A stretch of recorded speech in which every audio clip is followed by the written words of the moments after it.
Moments of silence. Alright.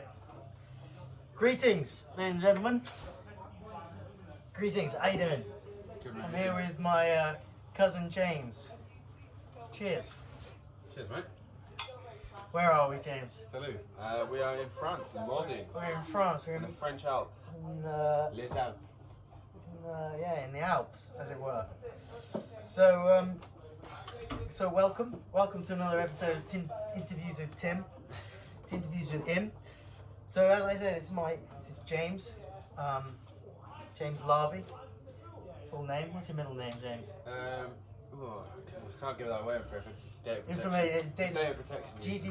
GDPR. Yeah. Fair play. Fair play. Bank account details. I'm afraid those are currently with my Nigerian friend. Okay. So George Adekunle. I was going to do something to begin with, which is this, ladies and gentlemen, Mr. Conway Twitty. Well, this is awkward. Well, okay. So to begin at the beginning, like we like to do in these little interviews, what we do is we start from scratch and we work our way through a life. So a lovely sunny day, a couple beers, done some blue slopes, couple wipeouts. Going with John and he's made a mug of himself. Classic case. Absolute sunburn all over. But yeah. So to begin at the beginning, Mr. James. So where were you born, and who were your parents? So I was born in 1994, late 1994, November, to Nick and my dear mother Sam. And yes, she is dear. She is dear. She is dear. So yeah, sprightly little chap came out with the first thing that happened when I was born was the midwife burst out laughing because of my massive hands, which is still massive to this day. You know what they say? Yeah. Big hands. Big gloves. Big heart. Big heart. Big heart. Big heart. So yeah, born and raised in Huddersfield, 27 and a half years ago. Lived there ever since. And counting. Lived there ever since, I'd say, probably consistently. You know, it's always been my home. Yorkshire born and bred, I always like to say.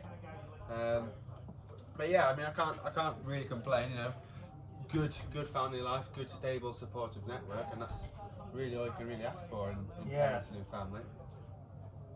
There's a lot to be said for Yorkshire. We'll come back to this point at some point. But Definitely. so your parents' names are what? Nick and Sam. Sorry, I thought I might mention that. That's right. Yeah, Nick and Sam Lavy. And so, obviously, I know who they are. They are my uncle and aunt. But for the for the purposes of the record, we need to give a proper accounting of your back part. So tell me a little bit about your mum, Sam. Tell me as much as you know from her upbringing, and then we'll talk a little bit about her parents. Again, she's Yorkshire born and bred as well. She was born not in Huddersfield though. She was actually born in Halifax.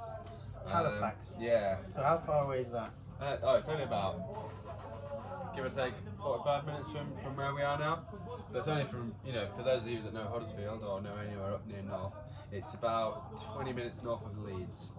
20 minutes north of Leeds. Yeah. Well, actually, is it? No, it might be between Leeds and Huddersfield. I forget, to be honest. A lot of the places seem to merge into one really up there. All the places and all the accents merge into one, and none of it's pretty. No. To be honest. No. But they do say it is God's county, so it's got to count for something. It's got to count for something. So yeah, she was born in Halifax in 1964. Again, Yep. Stable Before parents. my mum. Born to, I think she's the younger. I think she's the youngest of two girls. Two girls. As far as I'm aware, she's the younger of two girls. But she's the older. Two girls. And That's the important part. what did Sam's parents do? I'll be honest, I don't actually know. The only thing I know about my grandfather, or we call him Gramps. So I always find this funny because everyone has like normally a grandma and a grandpa, which is pretty sort of standard, or grandma and granddad, and then everyone has the other side, which is for us has always been granny and gramps. I know people that have got granny and bonpa. Pippa Granny, various other different ones. But yeah, so Granny and Gramps, as I know them. I don't know, I think they worked in textiles to start with. They worked in textiles because that's quite big in Yorkshire in those days. And then So they we're ended up, talking what? We're talking the 40s and 50s. yeah, exactly, yeah. And I know my grandfather was massively into his golf as well because he was actually the captain up at Fixby Golf Club. So Okay. he was the captain up there, which is nice because it sort of gives me a bit of heritage. And now that now I actually play golf, it's quite nice to think of it as following. Not, I mean, don't get me wrong, I'm never going to be captain of any golf club, but it's nice to think that we're heading down a similar path. No, you want that. You want a little bit of heritage in one's lineage. Yeah, but then they look up so to. then in the I think The it was older just, I get, the more I get inspired by my ancestors. yeah, well that's the thing, and it's one of those where if you don't learn about it, you've got to kind of learn your origin story, really. Exactly. But anyway, yeah. So I think I don't know what age they were, but when because my mum and her sister both went off to they both got shipped off to boarding school for girls. So they got moved over to, and that was up near Harrogate, I believe it was. Which again, Harrogate's definitely Halifax, that's definitely North Yorkshire. They're all sticking H's. on the H's. Yeah. Harrogate Spa, then Harrogate Spa, the fine. They're not sponsoring this video, I promise you. But, unless any offers come in. Other waters are available. Yeah, indeed. See the email below. But for inquiries.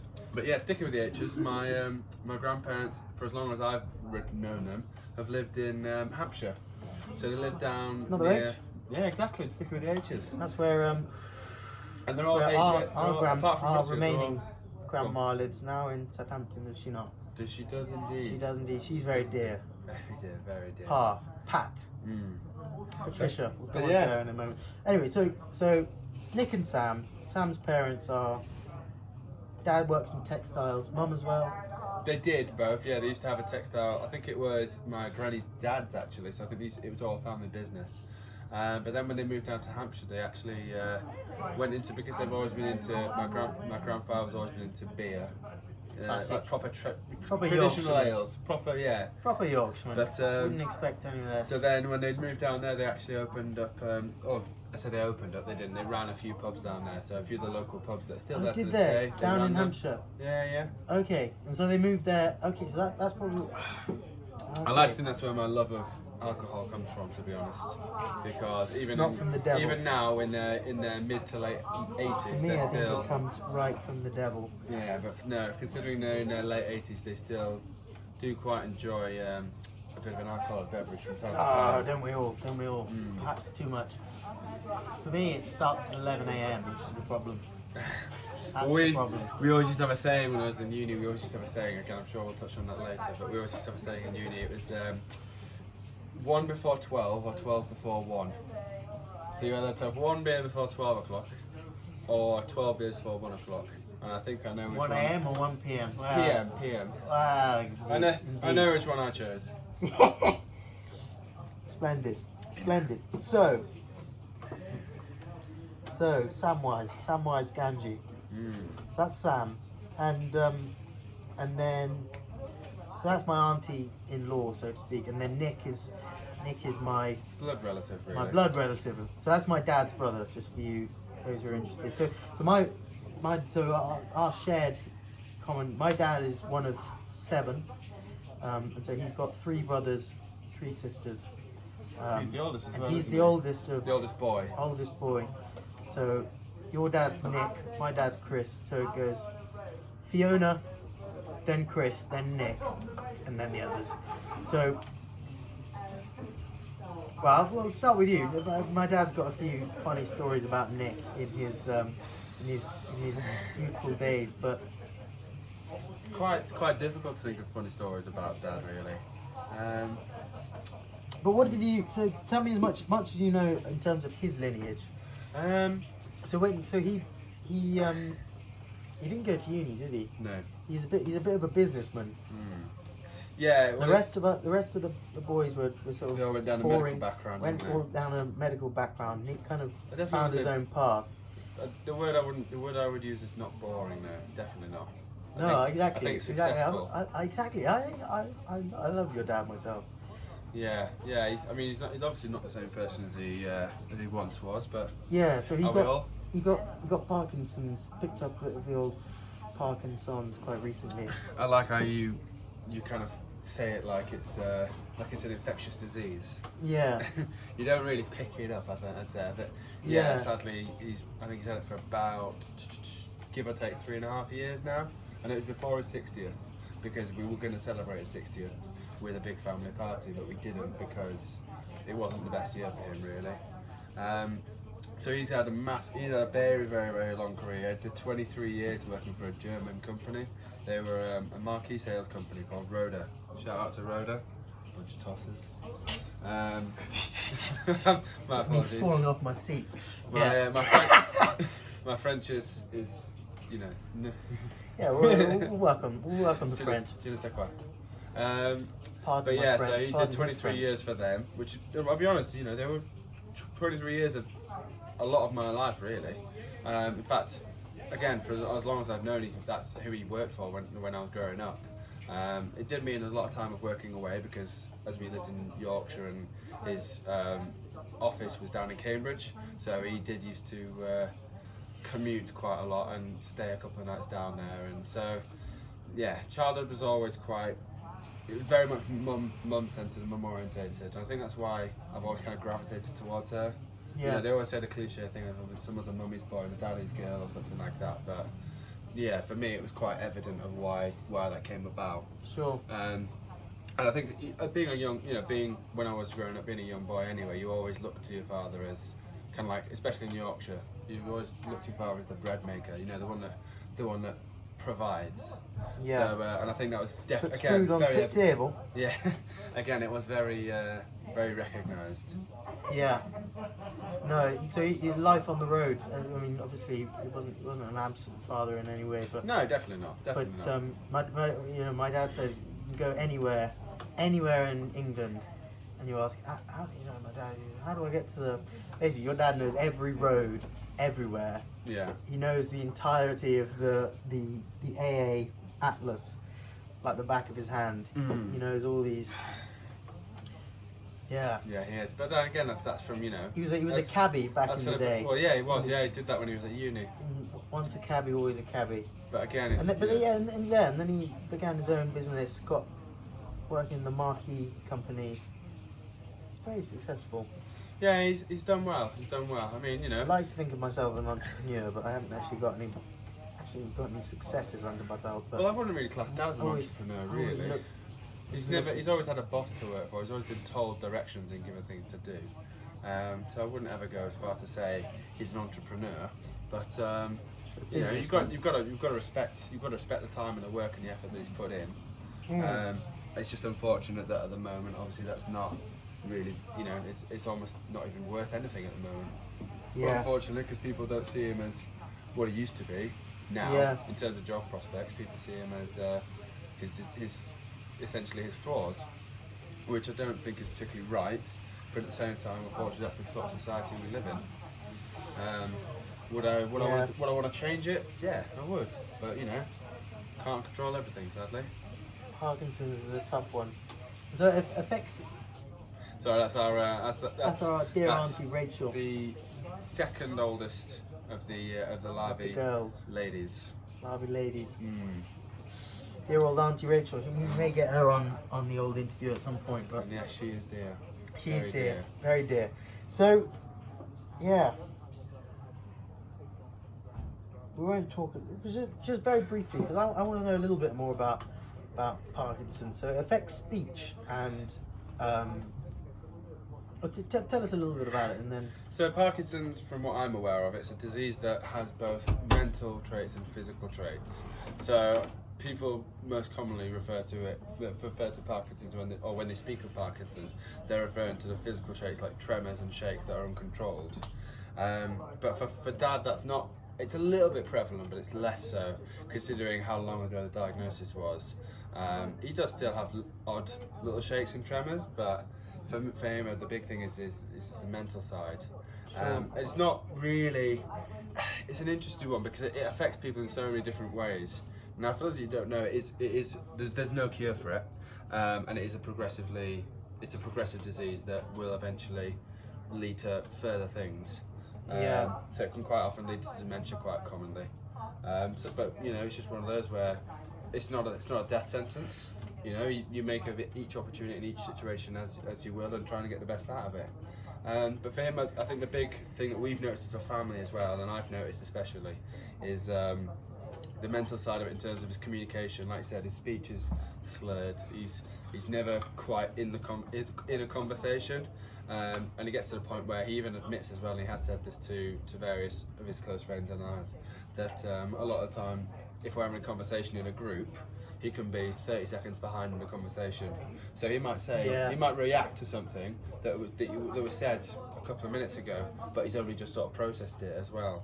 Yeah. So it is a hard, and I don't envy him for it, but at the same time, we all, as I said, we're all individuals. We all react to different situations in our own special way. And I think when someone doesn't do what you potentially do yourself, it is hard to look at it and not think why they're not doing what I'd be doing right now. But that's one of those. Yeah, no. So when I say that, I mean I'm referring to the fact of I consider myself a young, active, fit, healthy male. And unfortunately for him, being 63 years old now, he's definitely not in the best shape of his life, especially knowing what he used to be as well. And it almost thinks that he's kind of not wanting to change as well, because a big thing for Parkinson's as well is exercise, because even though there's no cure, you can tame some of the side effects with drugs, but then also the release of endorphins when you exercise, that can really, really help. Yeah. And unfortunately for him, he doesn't seem to take any notice of that. Yeah, and it must be, I can see it weighing down on you. I think for me, when you came down. Yeah, I think that the big part of it is, for me, the way I look at it is, it will end up, and I can almost guarantee this, it will end up where it'll fall on my poor mother and any friends and family that are close that have to then almost pick up the pieces. So for me, that's just, if I can not prevent that, but if I can prolong that and do as much as we can to help that and sustain it, then that's what I want to do. But if he's not willing to do it himself, then you've got to ask your question of what's your motive. Yeah. Oh, that beer is absolutely gorgeous. It is going down well. Sorry, I digress anyway. No, well, it's. I don't envy you, and it's a lot of. Yeah, it's a lot. I mean, my dad got ill like that. At this point, I'd be in trouble, and it's a lot to carry in some ways, but doing well. Anyway. C'est la vie. So, c'est la vie. Let's move. So we'll quick. So you got one of three. One of three. So I'm the middle child. I've got an older brother. Older brother 20. No, he's 30 this year. Crikey. Shout out to Dave. 30 Shout this year. out to Dave and big D-man. and Soph, who is a couple of years below. So she's 25 now. Yeah. 26. Yeah, 26. Sorry, 26. Again, shout out to Soph. Yeah, shout out to Soph. Bless up, Soph, if you're listening. Yeah, I do envy her quite a lot at the moment. Yeah. Anyway, we'll come on to them if time permitting. If time permitting. So, as I like to say, I was gonna get this quote out at the beginning, but we might as well do it now.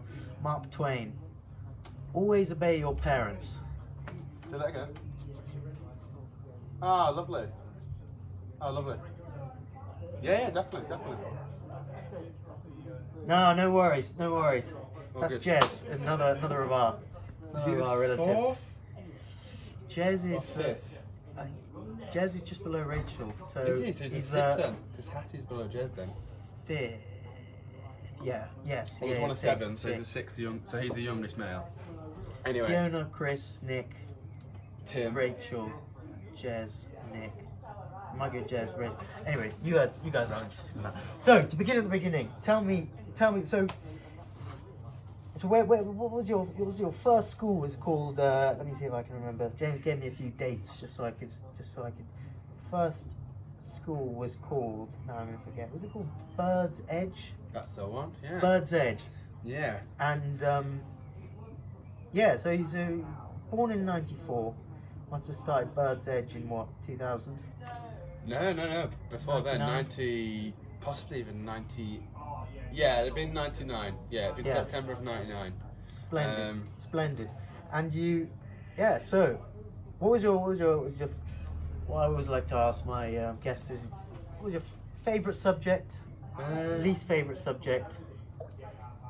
Is this in primary school or what? Start in primary school. Favourite teacher, least favourite teacher. Oh, see, the things in my primary school was really small. When I actually started in reception, because we obviously were reception, when I started out, there was only 6 people or so in the class. Yeah. 6 people in my year. There was 2 boys and 3 girls. Sorry, 2 boys and 4 girls. And I actually started, funny enough, I always like to say this, I actually started my schooling experience with a broken arm, which I sustained from reenacting a James Bond scene of jumping and trying to slide on my feet. Fell off the jungle gym frame and broke my arm. So yeah, so that was an interesting one really. I think I've always gone through life liking to throw curveballs at members of staff or whatever it may be.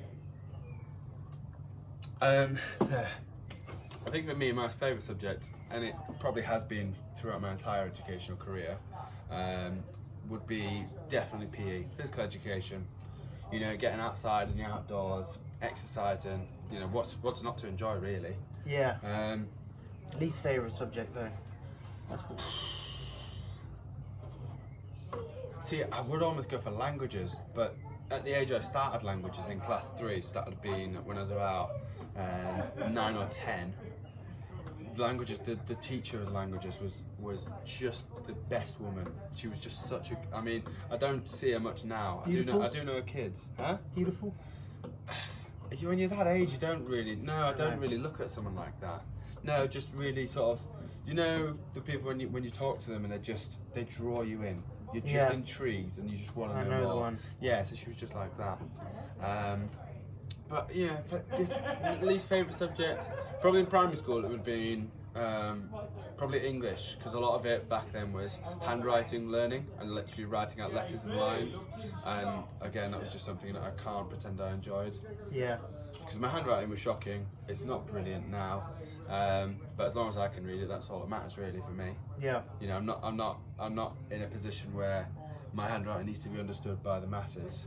So as long as I can decipher as long as I can decipher whatever's on the page, that's for me. That's the important thing. Okay, give me one moment. Pause here. I'll add this out. We'll grab another one of these bad boys. So we'll move on to middle school after this.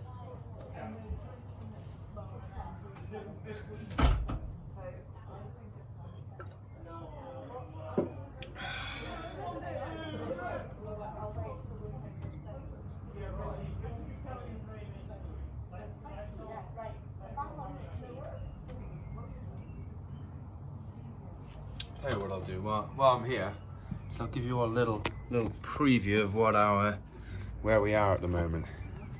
So it's quite difficult to see because it's in selfie mode, but we're in Morzine in the French Alps, in a really nice little hotel. Yeah, I'm very thankful to Timmy's dad, Uncle Chris, for arranging this for us. This was Cheers, Chris.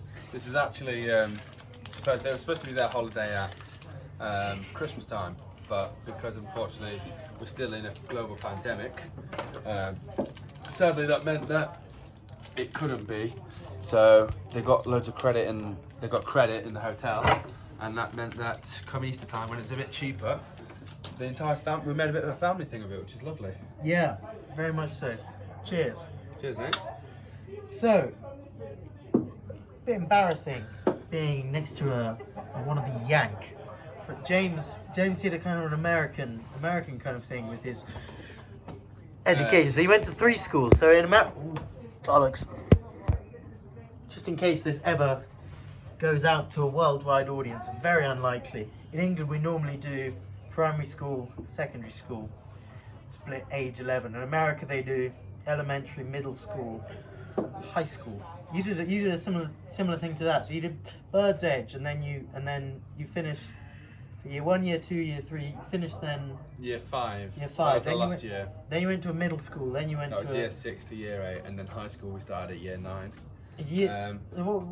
Did most of your classmates in primary school go to the same middle school? How does it work? So the way it kind of works is in my area, local authority rather, which is called Kirklees. There were 2 middle schools essentially. So there was Assistant Middle School or Kirkburton Middle School, and again, being the only 2 middle schools in the area, there was obviously a fierce rivalry there from day dot. Now, there was probably I couldn't tell you Kirkburton because I went to Assistant Middle, but there was at least 5 or 6 primary schools that fed into those middle schools. So I went to middle school for 3 years, year 6, year 7 and year 8.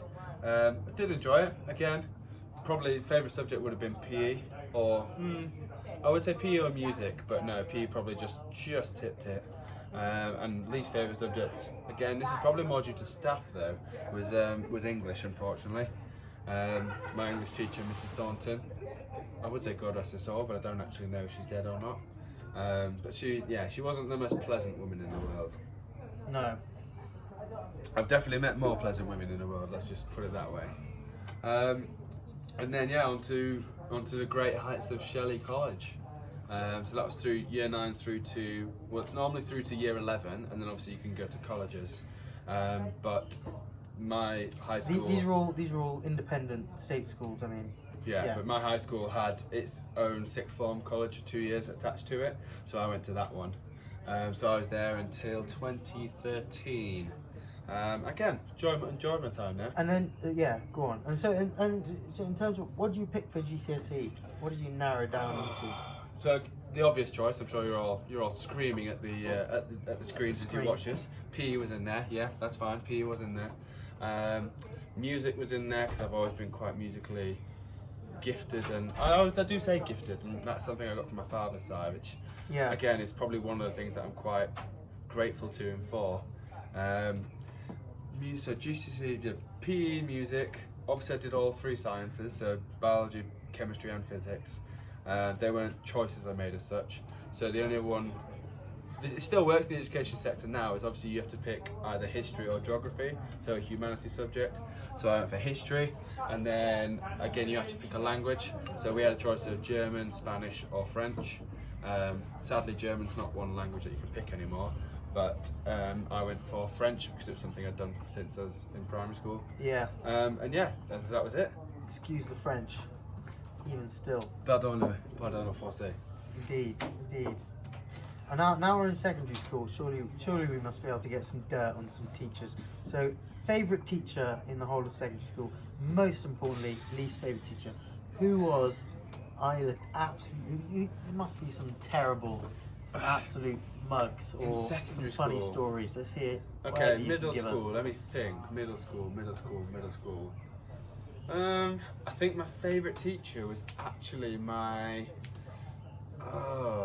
As I said, I told you my least favourite teacher was my English teacher. I'd probably say my favourite teacher. What was she called? Mrs. Thornton. Mrs. Thornton. Yes, I think it might have Miss Thornton. God damn her soul. What was you know? Give me some dirt. We didn't really have much dirt, to be honest. I think she was a bit. Couldn't hold the class. I think she was a bit of a. Well, no, because they weren't particularly badly behaved. It's different. Thing is, I mean, I work in education now, and it's again we'll probably touch upon that, but it's very difficult for a student to be engaged in a class they don't like. Irrespective of whether the teacher's any good, if you don't like the class, then it's going to be difficult to engage in it, regardless of who's teaching it. Having said that, though, a later story which I'm sure we'll probably come on to, if again time permitting, it's something in uni again. Yeah, I don't know. She just seemed to kind of bark orders at us rather than teach us. And she I don't know why, and don't ask me why because I can't explain. But she reminded me of. She looked a little bit like it. Reminded me of Mrs. Twit. And if you don't know the Twits, it's a Roald Dahl film about film. It's a Roald Dahl book about a couple. Is it even a family? Or is it a family? I'm not sure. A couple, Mr. and Mrs. Twit, and they're feral looking and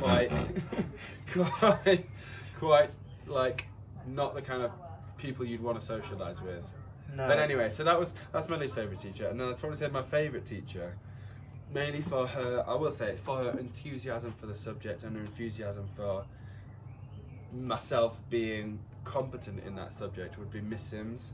She was Mrs. Sims, sorry, who's good looking. Sorry, I was dragging this conversation down once again. She was probably mid-60s, early 70s. I don't actually know if she's still alive. I do hope she is, because she was lovely. But that was just because her sheer enthusiasm for the subject of music.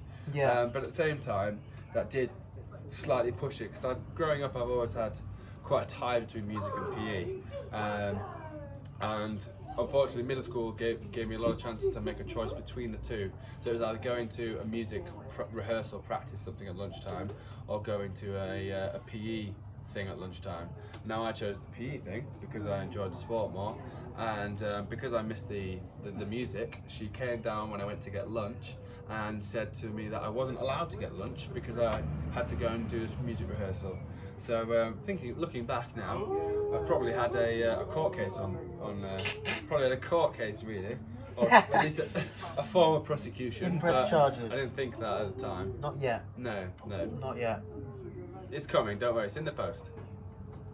I'm surprised about how little dirt you have on these people. Yeah, I want some filth.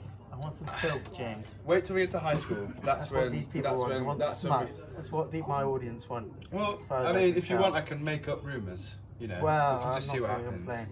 I'm not going to complain. But I don't. As I said, I work in education at the moment. I can tell you that rumours aren't good. So no, I'd rather steer clear of those.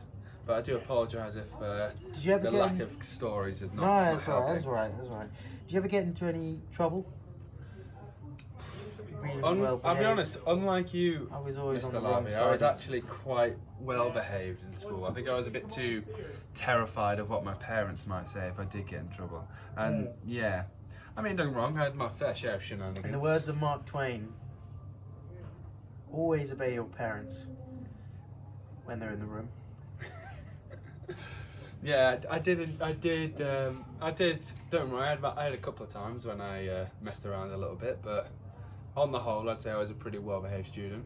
I was one of those sort of straight down the middle, you know, not the best achieving, not the lowest achieving, just kind of that slap bang in the middle that don't get any rewards for anything, don't get really any recognition. They're just kind of fillers, really. But you know, I was happy. Yeah. I was yeah. I haven't got anything interesting to say about that. But what time are we on now? Some 33 minutes. 33 minutes. Anyway, yeah. Let's progress. Let's progress into some interesting territory. So A levels. A levels, quite simple. When I did them, we picked 4, and then after the first year, you had an opportunity to drop it down to 3. So I quickly went for biology as a science, maths because I did well in it, and I'm still quite strong in maths now. Physics again because I did well in GCSE and it was a good science, and then PE. Oh wait, I did music as well. Yeah, sorry, biology, maths, PE, physics, and music. Or did I do music? No, I did do music. Yeah, I definitely did. I can't remember. No, Anyway. I didn't do music. Ignore me. I didn't do music. My apologies. Sodom, and then you finished. Finally, get to the end of this tedious thing that they call school. Yes. And so you did sports and exercise science at Chester. Yeah, but in that summer though, I did. Yeah. In that summer before, so I finished my GCSE, my A levels, and you know at the time I was 18, so a lot of people were doing this. You know, let's go on a lads' holiday, lads. Whoop whoop. But I wasn't about that life really. So Same here. actually the day after here. my last my last A level exam, excuse me, I flew out to Canada, and I spent the best part of 2 months working in a sports camp as a tennis instructor. Again, just like music, I can play a lot of instruments, and just like sport, I can play a lot of sports. But I went out to Canada as a tennis instructor and did that, which was really, really good fun. Yeah, it sounds like a laugh. So in Ottawa. In Ottawa, aye. And so how many months was that? So it was. I think the camp itself was 7 weeks, but I was there a week before the camp started, and then I was there for 2 weeks after. So I just say the best part of 2 months, really. Yeah.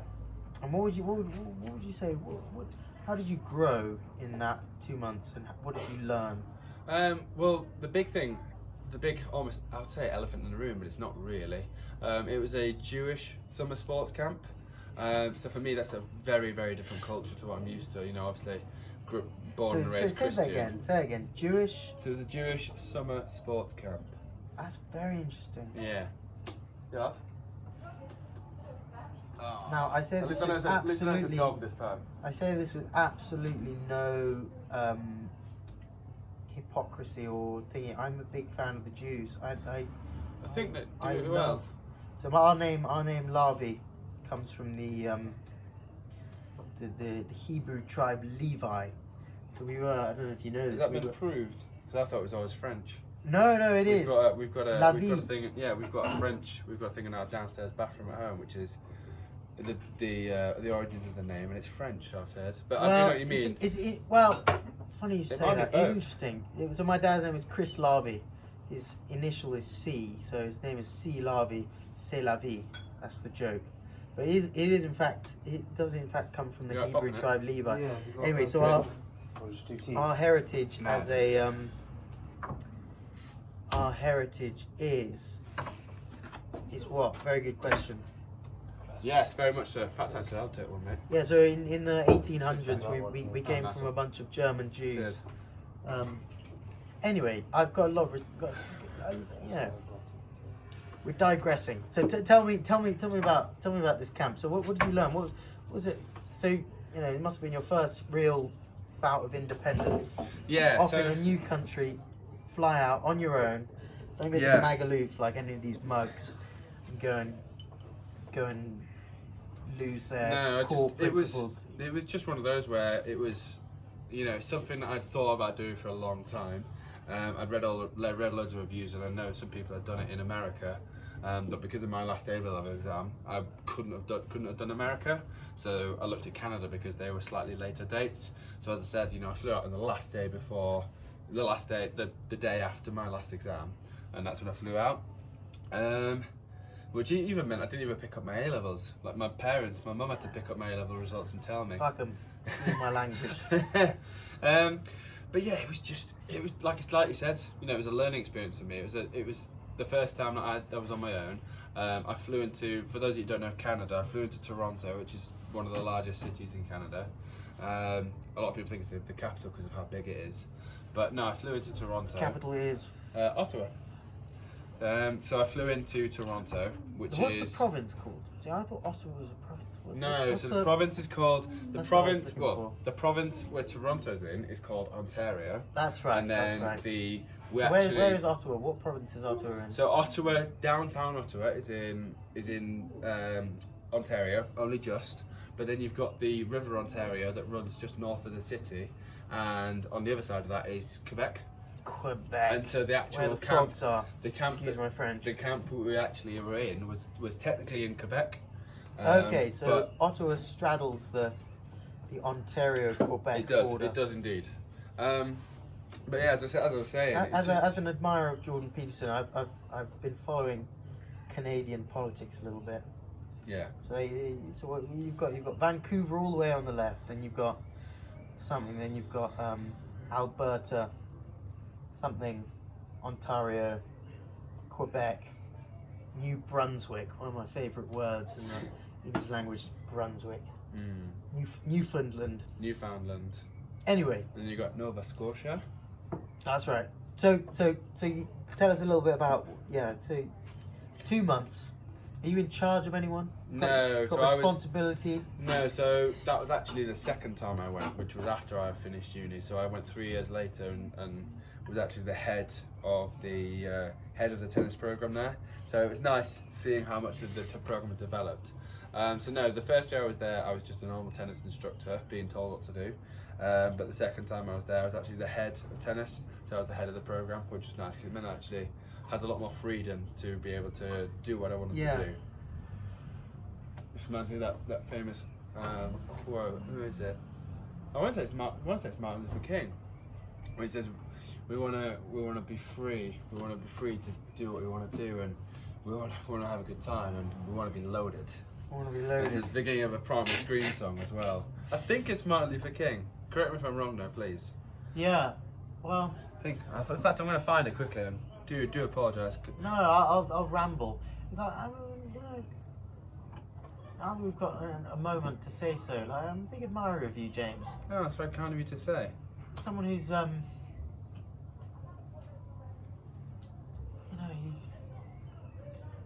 I think the voluntary adoption of responsibility. You're very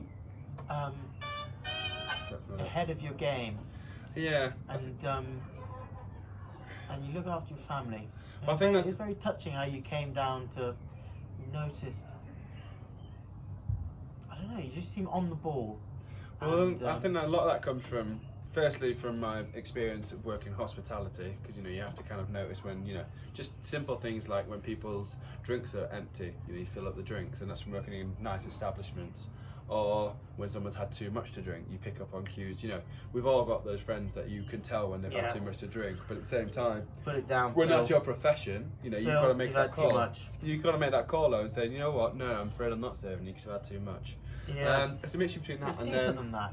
it's also the fact of the job I do now in education. Again, the job I do now in education, you've got to be very on the ball in terms of, we're going through a global pandemic, and I don't even need to tell you the impact that's had on both the younger generation and the nation as a whole, the mental health aspect of it. And again, you've got to be there to pick up on what's going on with your friends, what's going on with the people that you're working with, people that you serve, like the communities. Yeah. Right, I found this song, and this is the quote anyway. Just what is it that you want to do? Well, we want to be free. We want to be free to do what we want to do. And we want to get loaded. And we want to have a good time. That's what we're going to do. Is that Martin Luther King? I don't know, it might not be, but I swear it was. I swear it's in an interview they did. It was after like a big riot, because he was never particularly violent, but it was after quite a big riot, and I think someone's interviewed him just said, what are you actually wanting? And he said, well, we want to be free. We're free to do what we want to do. But at the same time, it could be Malcolm X, I don't know. Who knows? Anyway, we digress. Okay, We so digress. Carry on. Chester. So what was it like beginning university? Leave home. How far away is Chester from? Is it in Yorkshire? No, it's not in Yorkshire. It's in Cheshire. Funny enough. Cheshire, of course. It's about an hour and a half from where I If live. it's outside Yorkshire, ain't bloody worth going to. Ain't worth bloody visiting. For those that you don't know, I was trying to get that one out earlier. That is that's a reference to a Yorkshire Airlines advert. If you don't know, the YouTube link will be put in the description. But yeah, so Chester is about an hour and a half away from where I live. But yeah, for those that you that don't know Chester or have never been, go, because it is a gorgeous. It's a Roman city, so it's all within like kind of the Roman walls really. Gorgeous little city. It's I think the biggest thing I found quite funny from it was the differing accents.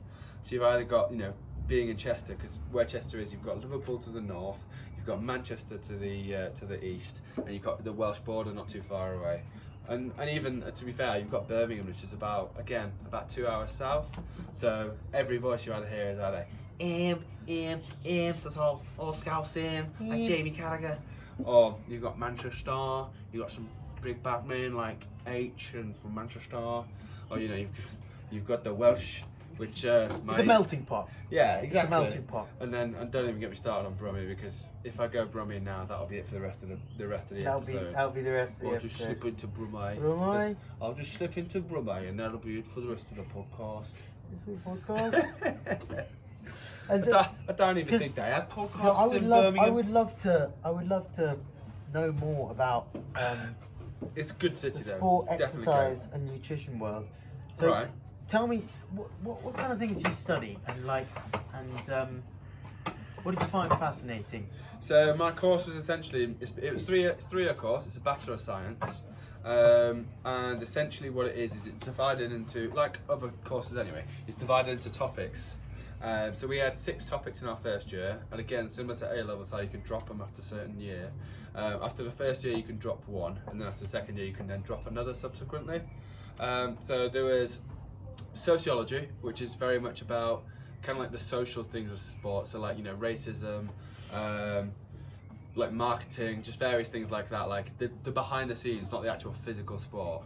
And so the 2 types of research you have basically are called quantitative and qualitative. So quantitative is quantity, numbers. Qualitative is like the written word. So it's all to do with, you know, one's objective, one's subjective. Anyway, as I digress, so I had sociology of sport, pedagogy or coaching. That was obviously a really good side. I enjoyed that, and you know, that's something I did quite well in. Psychology, biomechanics, which is something I really enjoyed. Yeah. And then that's 4, isn't it?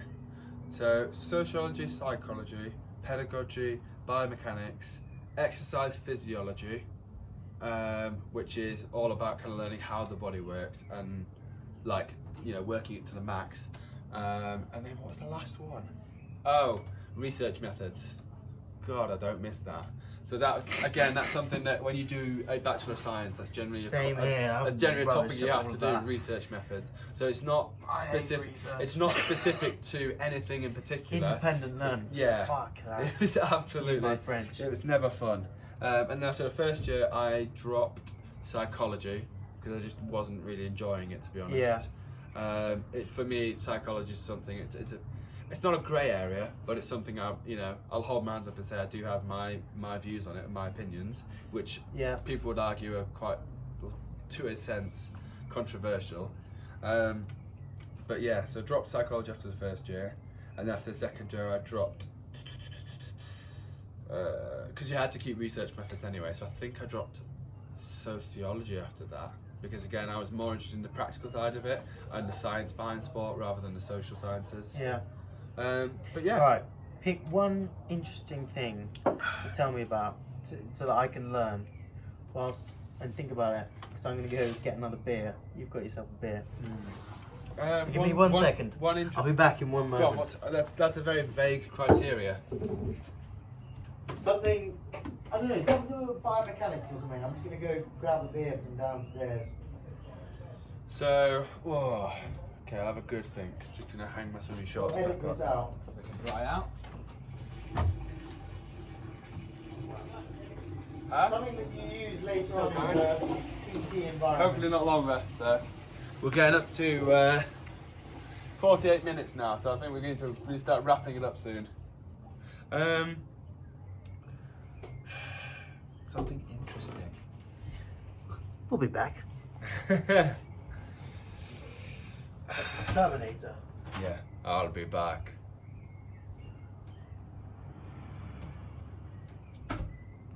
Yeah, there's not loads that's interesting, I'm gonna be honest, but you know, we've got to keep this, if you're still listening, we've got to keep this moving and keep it going forward. But as I said, I do apologise for the amount of time we're taking up. But we'll see what happens. We'll try and get this wrapped up soon.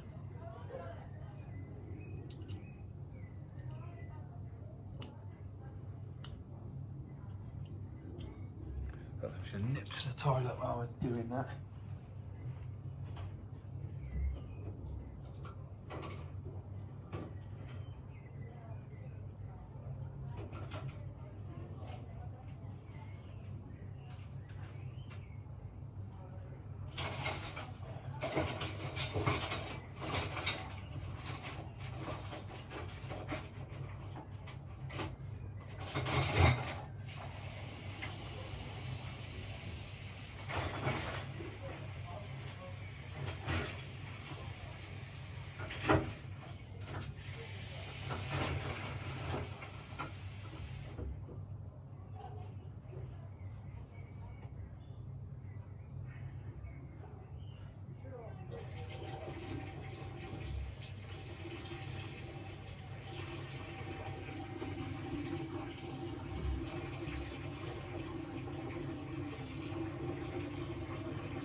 Okay.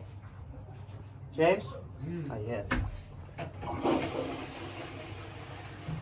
Right, an interesting fact. So, ladies and gentlemen, and ladies, When it gets wrapped up soon. Mr. Conway Twitty. Yeah, we'll get this, bring this to a close. But so greetings. We're back. We edited that little segment out whilst I got myself a beer. Cheers. Cheers. So, yeah, something tasty before we move on to your PT. So it's less of it's more of a story rather than Yes, that's interesting what I facts. like. It'll be quick That's though. what I like. So when I was doing exercise physiology, a lot of the thing we used to do is we used to do VO2 max. So for those of you who don't know what VO2 max is, it's essentially the maximum capacity your lungs take in oxygen and breathe out carbon dioxide at your maximum when you're at maximum exertion of physical activity. And so we did it once on I think he was a high school student. He was a cyclist, very, very, very good cyclist. And the way we used to do it is you used to put almost like an oxygen mask on, like you see in hospitals. They put a mask on and then you're breathing into a big bag. Now this bag is 300 litres. So 300 litres is a pretty hefty bag. That's a lot of litres. And I can honestly Boys and say, girls. the reason it's Lot of that litres. big, is because even the fittest people and even some of the fittest people will not fill that bag, because you have to fill that bag and it's then a concentrated air source, so you can then measure the amount of oxygen and carbon dioxide in there. Now, I've never seen one of those things full, and for all the years and all of the tests that we did, I never saw anyone fill them, except when this cyclist came in and he completely filled one, and we had to get another bag ready to transfer into, because he completely filled it. And yeah, it was really a sight to behold. It was actually on the Twitter as well, the Sport and Exercise Science Twitter account of Chester University, should you find yourself scrolling through the interweb at a late time of night. Anyway, I digress, carry on. Yeah. So, graduate, and then what happens? So I graduated, and I said I went out to Canada to do the head of tennis program again. So it's very, very similar. Jews? Yeah. I love them. Love the way you just put Were that. were they doing Jewish things in the evening? Yeah. So we did. So we celebrated all things Jewish really. Like we did, Shabbos on the Saturday, or the Shabbos day is the Saturday. So There on the was Friday, no electricity. Friday, bam, lights out. And that's it. No Let's get electricity the on the candles Saturday lit. for cooking or anything like that. But again, No ham. how we might have a Sunday roast, they Obviously. have that on a. No, they have that on a Saturday. Sorry. Yeah. So it's on the Friday. The Friday night is when it's always a cold meal. Anyway, yeah, it was good fun. So I came back from Canada and thought, right, I need to actually do something with my life. Now I actually started looking at sport and exercise science related jobs. But at the same time, I was also working in a restaurant, because it was relatively easy money and it was something that I took to quite well. And I actually proved to be quite good at it. But I ended up going into working in a gym as a personal trainer and starting my own business. I ran it for about a year, having got qualified. I did enjoy it. So you got qualified, and what was that process like? So that was a 6 week basically 6 week classroom based course, taught by a lovely girl by the name of Lauren. I'm sure she was good looking. She was. I just loved her accent as well. She was Geordie, so she had a great accent. It was just easy to listen to. Anyway, that was done over 6 weeks, and then it was basically, right, you're now qualified to go and personal train in a gym or something, or do whatever you want to do. So I did that for Pure Gym. Again, shout out to Lauren, Pure Gym. if you're listening. And Pure Gym as well, big company. Beautiful accent. So